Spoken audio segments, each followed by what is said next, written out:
نبی علیه السلام یو ورځ هغه ناسته څه ورته وایي صحابه یې په غېږ اچولي یو ورځ حسن و حسین رضی الله عنه یې په غېږ واچول واړه ول چې په غېږ یې واچول فاطمه رضی الله عنها هم ناسته وه نبی علیه السلام خو خپل زمن نه درلودل خو هغه د ده زمن ول لمسیان یې چې غېږ یې ونیوله حسن مشر و حسین کشر نو غېږ یې چې واچوله رسول علیه السلام به په حسن باندې غږ کو هی حسن ونیسه حسنه څه یې که نه چې په غېږ یې واچې وړو ته څوک هی حسن فاطمې رضی الله عنها ګیله ورته وکړله چې حسن ته ولې وایي ولې حسین ته وایي ځکه عادت دا وي سړی وړکي ته وایي چې ونیسه مشر ته نه وي نو رسول صلی الله علیه وسلم ورته ویلې وی جبریل علیه السلام هم نندارې ته راغلی نو هغه حسین رضی الله عنه ته وایي چې هی حسین زه ځکه حسن ته وایم هغه هم دلته ناسته ننداره کې حدیث هم د طبراني حدیث ته د معجم الکبیر د طبراني وی هغه وایي چې هی حسین زه ځکه وایم چې هی حسن نو طالبانو ځان نه به بخیلان نه جوړوي غېږه نیول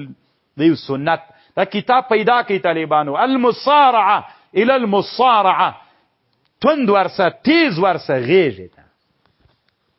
نبی علیه السلام لمبلی دي طالبانو کنه الباحه فی فضل الصباحه امام سیوطی بل کتاب د پدې جوړ کړی چې رسول الله لمبلی کوي نه دی لمبلی وو یو ورځ نبی علیه السلام غدیر د بنی نجار تراغی غدیر د بنی نجار ته که غدیر د غدیر الخم تراغی حوز عربو کې د حوزونه داسې وي چې هغه اوبه باران اوسي او اوبه راغه کوي تالاب به ورته ویلې پاکستانیانو د خوست دغه ولایتونو کې هم دا سره نو هغه ورته راغی څه ورته وایي دا د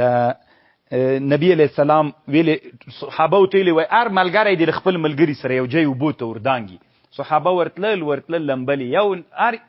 خپل ملګری خو پیژاند چې چا سره ملګرتیا ده بس مثلا دوی دواړو ملګرتیا د لاس نه به سرونی ول اوبو ته بور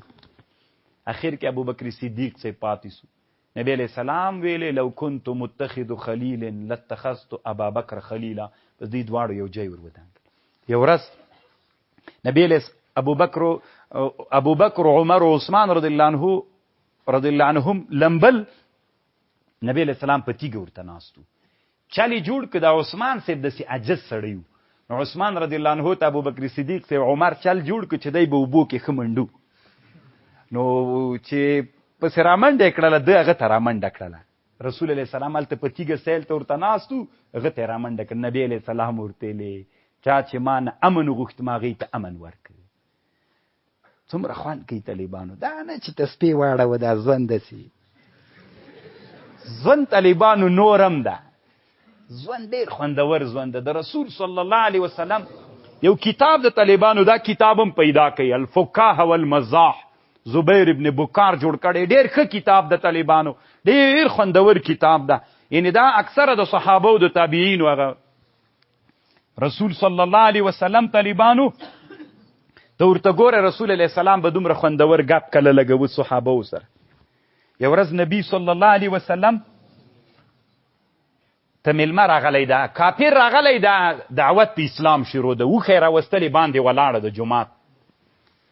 د نورو صحابه یو صحابي نعیمان نومېده ډېر ګپي د نعیمان رضی الله عنه ته د نورو صحابه ویلې وي که نرې دا وښه دې حلاله کړه ځکه نرې حلاله یې کړه هغه ورته ویلې پردی ده ولې وي ځکه نرې حلاله دې کړه زه چې بس ویره زه خو بس لنډې دا چې وښه یې پې حلاله کړه پردی و هلته یې وښه حلاله کړه چپه یې کړله پخه یې کړه دلته د رسول علیه السلام دا مجلس ډېر اوږد چې هغه کافر ایمان راوړی نه و ایمان یې راوړی چې باندې راووته چې ګوري د وښې پوستکې پراته دي په زړه رسول علیه السلام ته راغی چې ما وښه حلاله کړې نبی علیه السلام په غوسه راووته چې دا چا کړې هغوی ورته ویلي چې بیا به ما ورښیي نه نو ایمان ته ویلي ول وایي ښه نه دي ورښیو چې راننوته وي دا چا کړې ده نبی علیه السلام ته وي دا چا کړې ده نو هغوی راز ورته ویلي وي نعیمان کړې وایي چېرته ده نعیمان وتښتېد یو ځای کې داسې کنده وه دې کې کېناسته لوښې سر واچولې لوښې خو پېژنئ که نه او اوبو کې چې راشنې کېږي دې ته چې کېناسته نو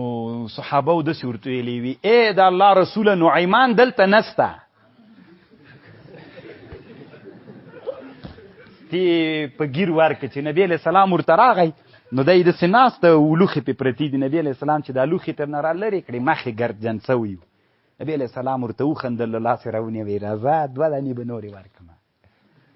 2 دانې به نورې هغه ته ورکړم، هېڅ پروا نه کړي، راځه.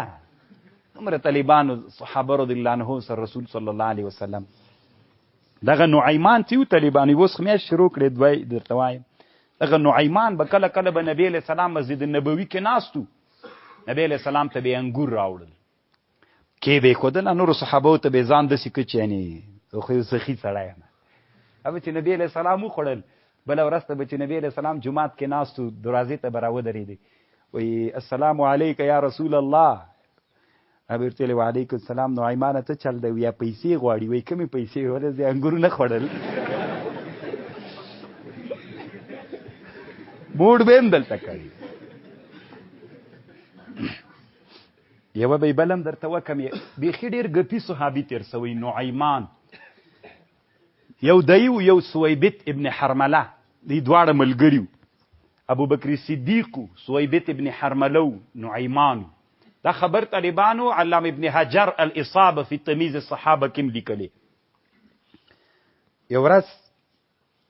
دوی تجارت ته تللي دي، نو نن د سویبت ابن حرمله د دیګ لمبر ده، په بازار کې یو کوټه نیولې، دیګ لمبر یې ده چې دیګ وکړي. نو هغه ورته ویلې، دا نعیمان ورته ویلې، وایي هغه ډوډۍ راوړه زه وږی یم. ده ورته ویلې ودرېږه، نور ابوبکر صدیق ملګري خو راسي، وایي رایې وړه که یې نه راوړې بیا زه هغه د سره کوم نه یې در کوم. چې ابوبکر صدیق وایي ښه زه به دې هم خوښ سم. باندې راووته، بازار کې خلک راغلي کم لرې جینه، غلام پسې ګرځي، غلام اخلي. نو ده ورته ویلې، وایي غلام اخلی؟ وایي ما سره سته، خو که ای اخلی تیار به سره جوړ سو. هغه ده ګرځي را ګرځي، هغه فکر نه ده، هغه غلام ده، خو یو عادت لري، په 8 اوښانو یې ورسره خرڅ کړه. ستي ورته ویلې چې یو کار لري چې کله یې پړی پکې واچي، چې بیا سړي ته وایي چې زه غلام نه یم. نو که ای خلی دغه ده چې بیا داسې نه وي ما ترې راوتوروئ، بیا به یې هغه کوئ. نه هغه ورته ویلې بس ته تر خلاص یې. ستي 8 اوښانې ده ترې واخېستلې، دوکان یې چې نیولي و، هغه ته راغی، ورته ویلې وي دا ده. هغه یې چې راوځه، وایي څه شته؟ وایي په موږ یې خرڅ کړی. سړیه زه صحابي یم، وایي دا خبرې موږ نه منو، راوځه. پړی ته پکې واچي چې په بازار کې خرڅوي، لیخوان ابوبکر صدیق صاحب راغی. نو هغه ورته خندل، زوی مو مړ سه، دا صحابي ده، څه کوئ تاسې؟ د طالبان داسې دا ژوند، داسې ژوند هم تېر سوی. دا کتاب پیدا کړی الفقهاء والمزاح، او دا عالم ډېر مخکینی تېر سوی، تقریبا 1000 کاله نه مخکې تېر سوی. دا چا چې جوړ کړی؟ زبیر ابن بکار، الفقهاء والمزاح.